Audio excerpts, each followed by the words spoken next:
Assalamualaikum warahmatullahi wabarakatuh. Bismillah, alhamdulillah, wassalatu wassalamu ala rasulillah wa ala alihi wa sahbihi wa mawalah, amma ba'd.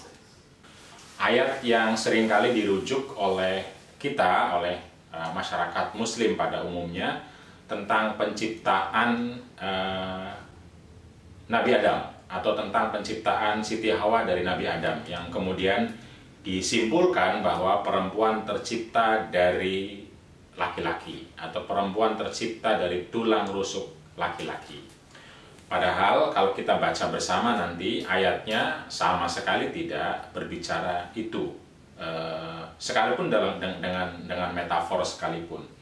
Jadi kita tahu sebelumnya sama-sama sudah kita bahas ada 14 ayat minimal kalau dibagi 3 menjadi 3 kelompok, bahwa di sana, di ayat-ayat yang sudah saya bahas pada episode yang ke-17, itu bahwa terang benderang Quran mengatakan manusia tercipta dari unsur tanah, unsur air.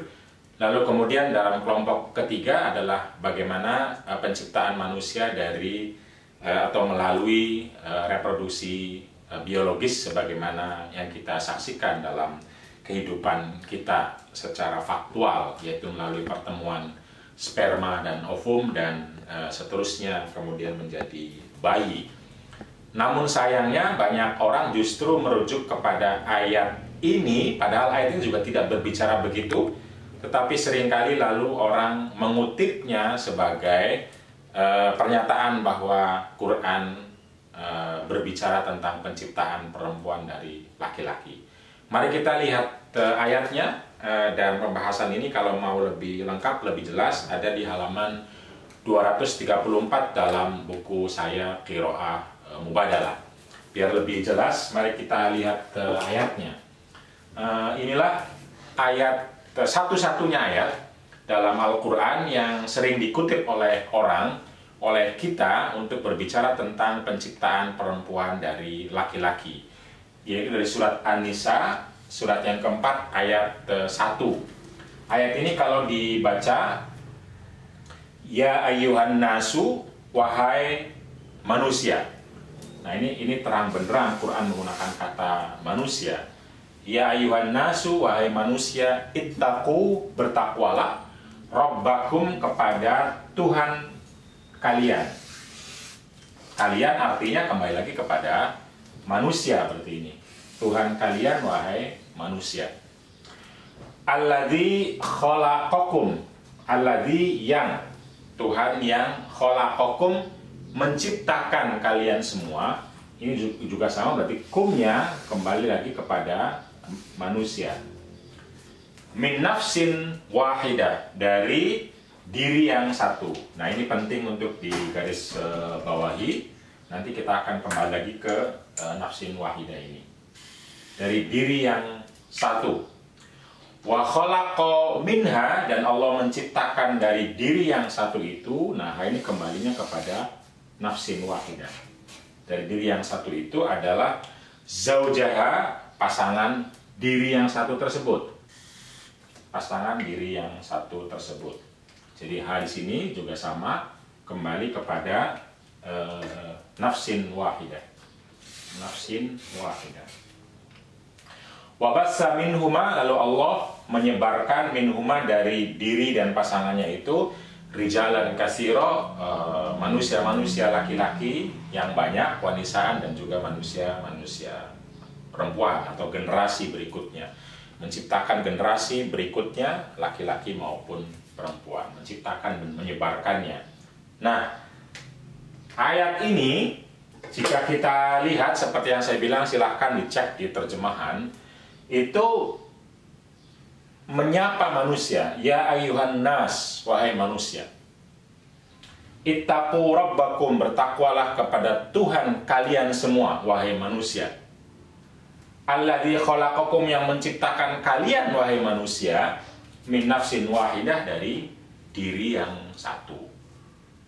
Jadi kalau kita konsisten, An-Nas ini artinya manusia, dan manusia terdiri dari laki-laki dan perempuan, maka ayat ini berbicara tentang penciptaan manusia laki-laki dan perempuan.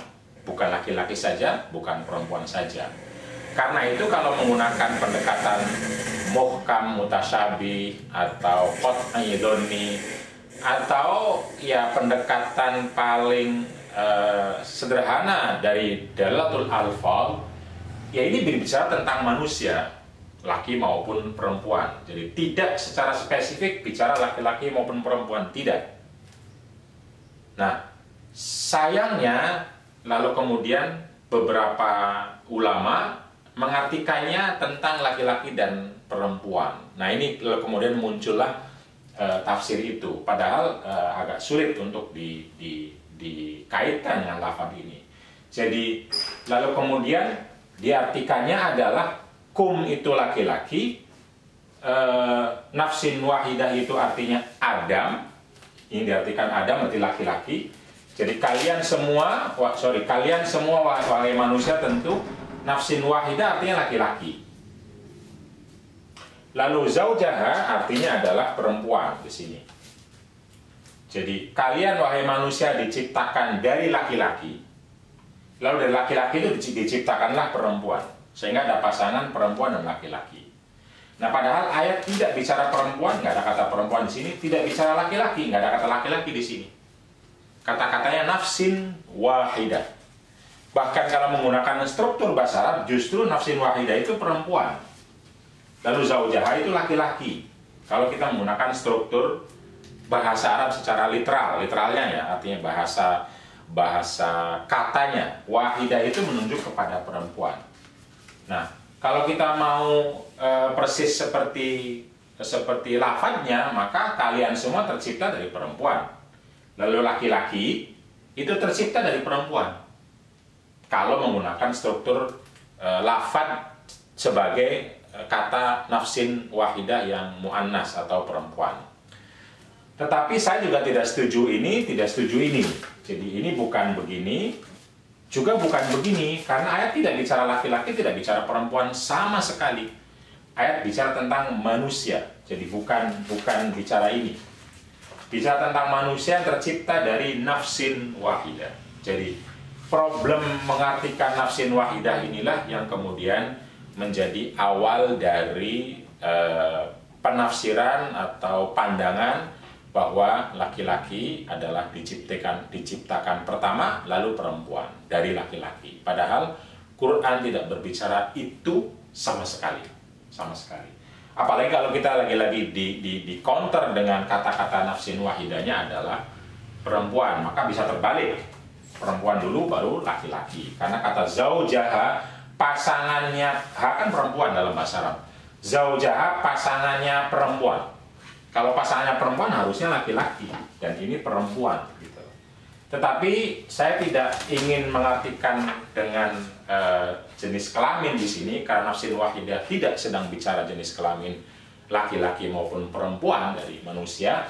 Maka kita biarkan artinya umum sebagaimana awalnya adalah manusia. Jadi kalau kita kalau kita mau mengartikannya kembali kepada awalnya, kita punya lafaz nafsin wahidah berkali-kali dibicarakan dalam Al-Quran, artinya adalah jiwa, bisa akal, bisa spirit, bisa kemanusiaan itu sendiri. Maka penciptaannya itu jadi bukan demikian.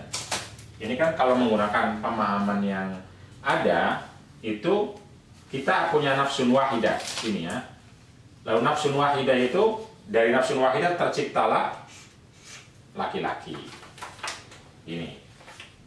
Dari laki-laki kemudian diciptakanlah perempuan. Begini. Nah, nafsin wahidah yang ini. Ini kalau menggunakan tafsir yang biasa didengar oleh kebanyakan orang. Jadi perempuan tercipta dari laki-laki, laki-laki tercipta dari nafsin wahidah. Nafsin wahidah. Padahal nafsin wahidah ini atau mungkin diartikannya bukan begitu tadi. Jadi nafsin wahidah itu laki-laki, dari laki-laki terciptalah perempuan. Lalu dari perempuan tercipta generasi berikutnya dan berikutnya. Nah, saya ingin mengembalikan nafsin wahidah apa adanya, sebagai nafsin wahidah, sebagai jiwa, sebagai esensi. Kita tahu dalam berbagai tafsir klasik juga sesungguhnya sudah ada ulama-ulama yang mengatakan bahwa nafsin wahidah juga bukan Nabi Adam, bukan laki-laki artinya. Tetapi ya dibiarkan sebagai esensi yang satu, yaitu tanah atau unsur-unsur tanah. Jadi semua manusia tercipta dari unsur-unsur tanah. Sehingga artinya kalau tidak perempuan tercipta dari laki-laki, tetapi baik laki-laki maupun perempuan tercipta dari unsur tanah yang sama, dari jiwa yang sama. Jadi kalau menggunakan pendekatan itu, maka mengartikannya begini. Jadi ada nafsin wahidah, bahwa semua manusia ini tercipta dari nafsin wahidah. Semuanya, mau laki, mau perempuan. Karena itu penafsirannya adalah bahwa Allah itu menciptakan kamu dan pasangan kamu itu dari nafsin wahidah. Jadi ketika berbicara itu, lalu unsurnya harusnya begini: manusia, kamu di sini, kamu artinya manusia, dan pasangan kamu itu dua-duanya tercipta dari nafsin wahidah. Itu jadinya itu harusnya. Nafsin wahidah sebagai sumber awal, lalu kemudian kamu tercipta dari nafsin wahidah, begitupun pasanganmu tercipta dari nafsin wahidah. Jadi terserah pasangannya siapa. Kalau konteksnya kamu bicara laki-laki, maka perempuan. Kalau konteksnya Anda berbicara perempuan, maka laki-laki. Jadi kamu dan pasanganmu tercipta dari jiwa yang sama, kemanusiaan yang sama, akal yang sama. Akal dalam arti kemanusiaannya, bahwa ada perbedaan pasti setiap orang, jangankan antar laki perempuan, antar individu pun ada perbedaannya. Tetapi sebagai manusia adalah memiliki martabat kemanusiaan yang sama. Jadi ayat ini sesungguhnya ingin menegaskan bahwa baik kamu maupun pasangan kamu tercipta dari nafsin wahidah. Lalu melalui kamu dan pasangan kamu inilah tercipta berikutnya, disebarkan berikutnya, generasi-generasi lebih banyak lagi, laki-laki maupun perempuan.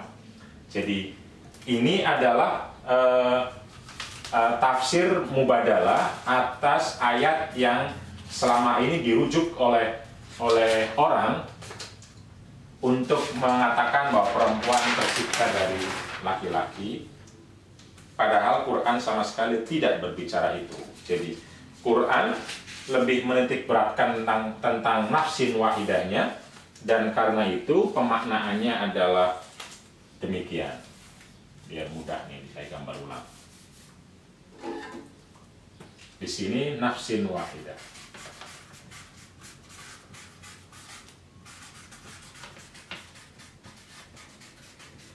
Nah, lalu dari sini lahirlah generasi.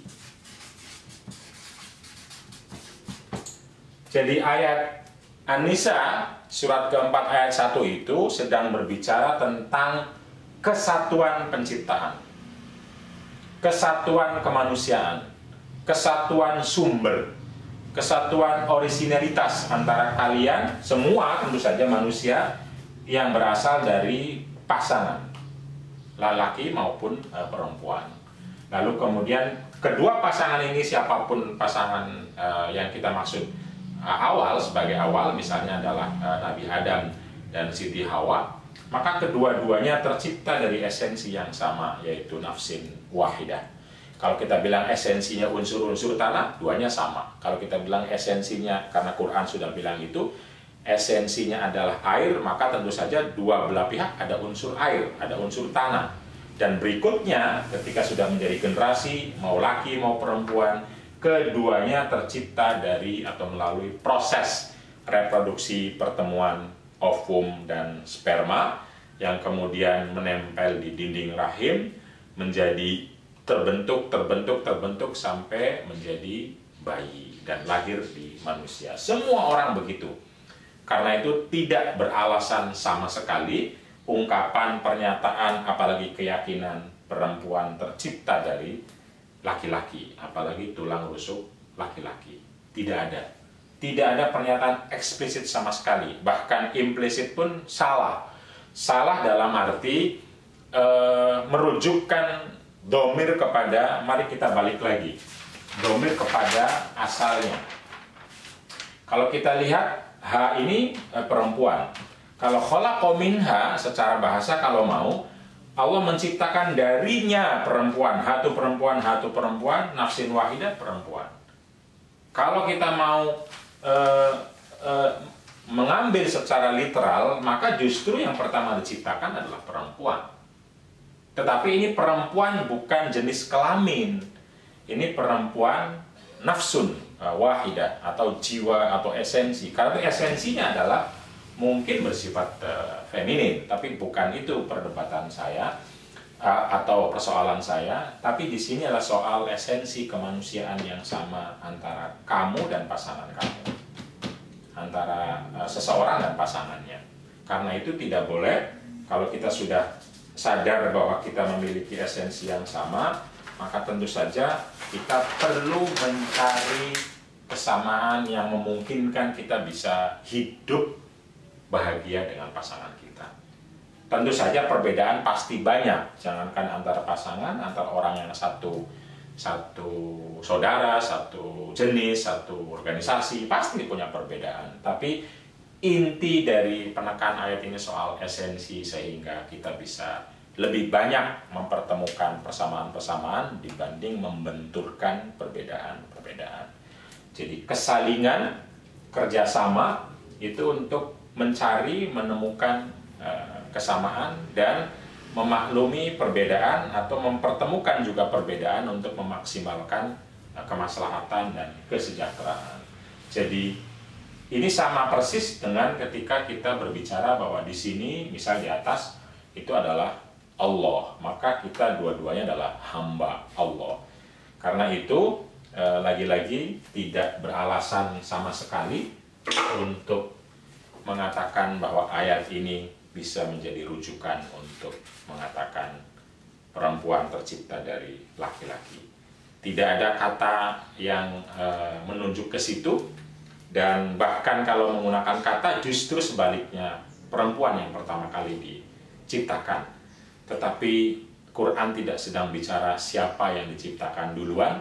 Quran sedang berbicara pentingnya berpasangan, menyadari esensi yang sama sebagai manusia, sehingga satu sama lain selalu berpikir untuk saling menghormati, saling mendukung, dan saling menolong satu sama lain. Mungkin bisa dicek bahwa ternyata di tafsir Mafatihul Ghaib, Imam Ar-Razi atau tafsir Rohul Ma'ani, Imam Al-Lusi, itu nafsin wahidah tidak diartikan sebagai Adam. Beberapa ahli tafsir mengartikannya sebagai Adam. Karena itu kita sudah tahu penegasan yang sangat krusial dari Syekh Muhammad Abduh dan juga Syekh Rashid Ridho dalam tafsir Al-Manarnya, bahwa sama sekali ayat ini tidak bisa dijadikan rujukan untuk mengatakan Siti Hawa tercipta dari Adam, apalagi perempuan tercipta dari laki-laki. Ayat ini, mari kita balik lagi, sama sekali tidak berbicara Adam, tidak berbicara Hawa, juga tidak berbicara penciptaan perempuan dari laki-laki, tidak. Tetapi berbicara tentang kesamaan Anda dan pasangan Anda dari esensi yang sama, kemanusiaan, esensi kemanusiaan yang sama.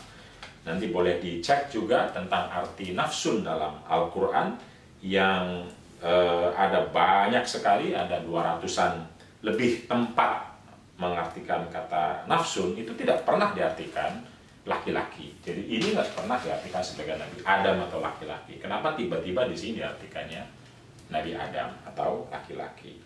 Jadi ini penegasan yang sangat terang benderang. Mungkin pada saat itu ada keyakinan, ada pandangan yang diwariskan oleh beberapa agama atau budaya sebelumnya, lalu masuk dan menjadi latar belakang, sehingga beberapa ulama mengartikannya sebagai penciptaan Hawa dan Adam. Padahal Quran tidak bicara demikian sama sekali, dan kata nafsun ada 295 tempat, dan 5 tempatnya justru mengartikan asal-usul kejadian untuk semua manusia tanpa ada indikasi untuk dia tafsirkan Adam sama sekali. Jika melihat jumlah yang sangat banyak ini, maka seharusnya qat'i, muhkam, bahwa penciptaan manusia itu bukan perempuan dari laki-laki. Bukan Siti Hawa dari Adam, bukan. Tetapi sama-sama dari unsur kemanusiaan yang sama. Mungkin air, mungkin tanah, mungkin kejiwaannya juga. Mungkin maksudnya mengartikannya karena kata nafsu, menggunakan kata nafsun itu. Sekali lagi, ini penting sekali untuk ditegaskan bahwa Al-Quran sama sekali tidak pernah berbicara penciptaan perempuan dari laki-laki, apalagi dari tulang rusuk laki-laki. Semua ayat mengindikasikan, menjelaskan, membicarakan secara terang benderang bahwa manusia tercipta, manusia laki-laki dan perempuan tercipta dari unsur air, unsur tanah, dan juga melalui proses reproduksi yang sama baik laki-laki maupun perempuan. Dan ayat ini juga menegaskan tentang kesamaan asal, kesamaan esensi, kesamaan kemanusiaan antara kamu dan pasangan kamu, antara laki-laki dan perempuan. Sehingga diharapkan tentu saja relasinya adalah relasi mubadalah, kesalingan dan kerjasama. Pertanyaannya adalah, lalu dari mana muncul keyakinan tersebut? Mengapa kok banyak orang berpendapat demikian, bahwa perempuan tercipta dari laki-laki? Ada yang bilang tulang rusuk laki-laki. Syekh Muhammad Abduh dan juga Syekh Rashid Ridho menelusuri, ternyata ini pengaruh dari Israiliyat atau pengaruh dari ajaran-ajaran Bani Israel, baik dalam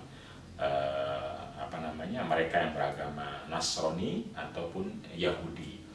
Tapi terlepas dari itu, kita harus akui memang ada hadis yang berbicara hal ini, yaitu hadis yang diriwayatkan oleh Imam Bukhari dan juga imam-imam yang lain. Tetapi hadis ini juga tidak berbicara tentang Nabi Adam maupun Siti Hawa. Begitupun hadis ini juga kalau dibaca secara utuh penuh dengan hadis-hadis yang lain, bukan sedang membicarakan tentang penciptaan, tapi sedang berbicara tentang relasi antara suami dan istri, di mana istrinya memiliki perilaku atau karakter yang temperamen, yang mudah marah, laksana tulang rusuk yang bengkok, keras sekali. Karena kalau dibiarkan dia tetap bengkok, kalau diluruskan akan patah, dan patahnya adalah cerainya. Itulah konteks hadis itu, bukan penciptaan. Sayangnya hadis ini juga kemudian dibaca, ditafsirkan, dibesar-besarkan pada penciptaannya. Padahal jelas-jelas hadis lainnya mengatakan bukan khuliqat tapi qad dilai. Jadi memang ada hadis yang mengatakan fa innal mar'ata khuliqat min dila'in wa inna a'waja syai'in fi dilai a'lahu. Fa innal mar'ata, sesungguhnya perempuan, ini kata perempuannya bukan Siti Hawa. Khuliqat, tercipta, min dila'in, dari tulang rusuk, wa inna a'waja syai'in fi dilai a'lahu, dan sesuatu yang paling bengkok dari tulang rusuk itu adalah bagian atasnya. Fa'in dhahabta tuqimuhu. Nah ini fa'in dhahabta, apabila kamu tuqimuhu, meluruskan tulang rusuk tersebut, kasar tahu, maka Anda akan mematahkannya. Wa in taraktahu, dan apabila Anda biarkan, lam yazal a'waj, maka dia tetap bengkok. Fastausu bin nisa, maka saya wasiatkan kamu untuk berbuat baik kepada manusia, kepada perempuan. Jadi istausu bin nisa'i awalnya hadis ini. Nah, ini tentu saja kita tahu untuk hadis yang sama, kemudian ada riwayat lain yang ini lebih rasional ketika berbicara bahwa al-mar'atu qad dilai, sama-sama Bukhari. Yang awal itu di 3366, ini di 5239 nomornya. Jadi hadis itu kemudian ternyata ada dua redaksi. Redaksi yang pertama kadilai, sebagaimana tulang rusuk. Hadis yang tadi saya sebut khuliqat, diciptakan dari tulang rusuk. Karena itu seharusnya hadis khuliqat itu dimaknai dengan hadis kadilai. Kenapa? Karena tidak ada satupun perempuan yang tercipta dari tulang rusuk. Ini bicara tentang perempuan, bukan Siti Hawa. Ini bicara tentang istri. Dan perempuan artinya adalah istri. Ketika Anda menikah, Anda laki-laki menikahi seorang perempuan. Lalu Nabi mengatakan, saya wasiatkan Anda, wahai laki-laki, untuk selalu berbuat baik kepada perempuan, karena kadang perempuan memiliki karakter yang temperamen sebagaimana tulang rusuk. Apabila Anda biarkan tetap temperamen, apabila Anda nasihati, luruskan, bisa jadi akan patah, dan patahnya disebutkan dalam hadis juga adalah perceraian. Jadi kalau kita mau membaca utuh teks hadis ini dengan berbagai teks yang lain, dan juga dengan semangat ayat bahwa esensi laki-laki dan perempuan penciptaannya adalah sama dari manusia, maka tentu saja hadis ini harus dimaknai dalam konteks relasi suami istri. Dan juga pemaknaannya harus bersifat mubadalah. Mubadalah artinya dalam konteks hadis ini berarti bahwa sebagaimana laki-laki mungkin menemui atau menemukan karakter istrinya yang temperamen, yang bengkok, yang mudah patah ketika diluruskan, ketika diberi nasihat, karena itu harus hati-hati, harus pelan-pelan, maka tidak menutup kemungkinan perempuan juga menghadapi atau menemukan suami yang punya karakter seperti ini. Jadi hadis ini sedang berbicara tentang relasi antara suami dan istri, yang bisa jadi ada suami yang istrinya temperamen atau ada istri yang suaminya temperamen. Sama sekali tidak sedang berbicara tentang penciptaan. Karena itu tidak beralasan seseorang, apalagi menyandang ustadz atau ulama, menyatakan bahwa Islam menegaskan penciptaan perempuan dari laki-laki. Tidak, sekali lagi tidak. Quran di berbagai ayat, ada puluhan ayat, menjelaskan dengan tegas penciptaan laki-laki dan perempuan dari unsur kemanusiaan yang sama.